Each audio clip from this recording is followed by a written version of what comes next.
À la fin de juillet, les plantes, fleurs ou légumes ont pris toute leur place dans le jardin. Les blessures d'un printemps rigoureux ont disparu et les trop fortes chaleurs d'une fin d'été n'ont pas encore accompli leurs ravages. C'est le moment de faire un tour au potager, mais ce n'est pas pour cela qu'il faut se mettre à fredonner « J'ai descendu dans mon jardin », car bien au contraire, il va falloir monter.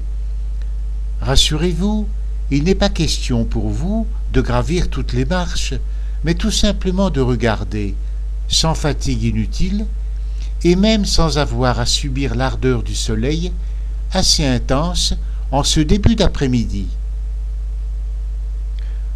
En approchant du potager, après avoir gravi l'essentiel, un répit sur la petite terrasse où trône le vaillant acacia, vieux de plus de 40 ans.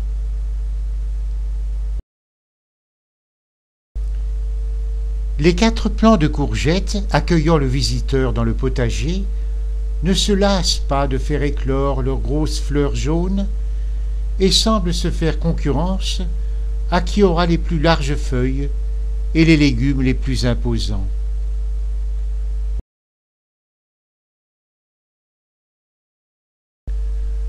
Bien alignés, avec leurs tiges bien droites, nos rangées de poireaux paraissent plus vaillants que les pauvres oignons qui laissent retomber leur maigre feuillage sur le sol, comme honteux devant la fierté et la silhouette élancée de leurs voisins. Là, ce sont les semis d'été, épinards et mâches, prudemment couverts de branchages pendant leur germination. Ils ont pris la place des pommes de terre, Rosabelle et Altesse, dont la récolte est maintenant terminée. Voici les haricots rudis, encore jeunes, mais auxquels une chaleur adéquate et des arrosages réguliers apportent de vigueur encourageante. À moins d'un orage très violent, la récolte devrait bientôt être au rendez-vous. L'un des légumes les plus orgueilleux est sans conteste le potiron. Pensez que l'un de ces prétentieux mesure 35 cm dans la plus grande dimension et pèse déjà 10 kilos.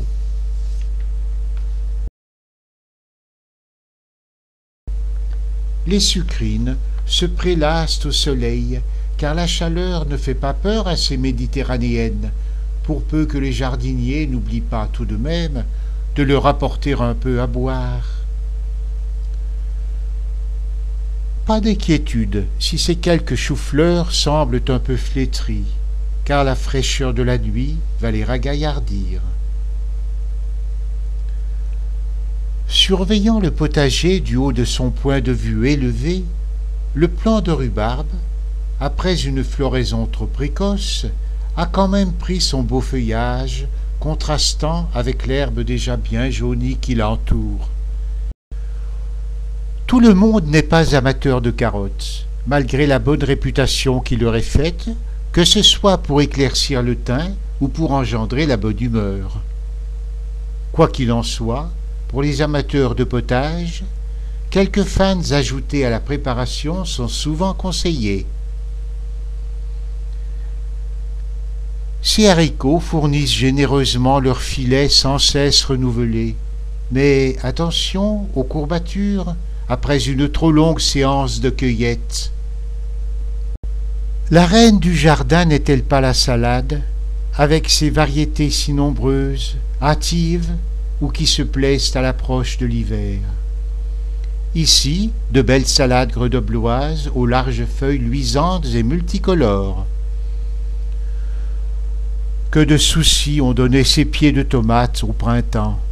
Pensez qu'après leur croissance passée à l'abri d'un tunnel, sitôt repiqués en pleine terre, ils eurent à subir l'assaut d'un temps brutalement refroidi.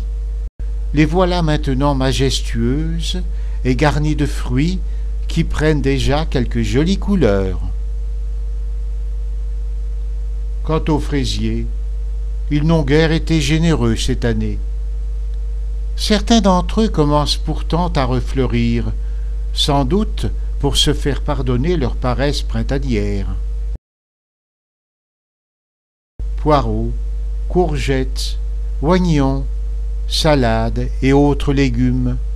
Assurément, 2010 sera une bonne année pour le jardin potager, aussi bien pour sa production que pour les heures de labeur et de loisirs passées à le cultiver.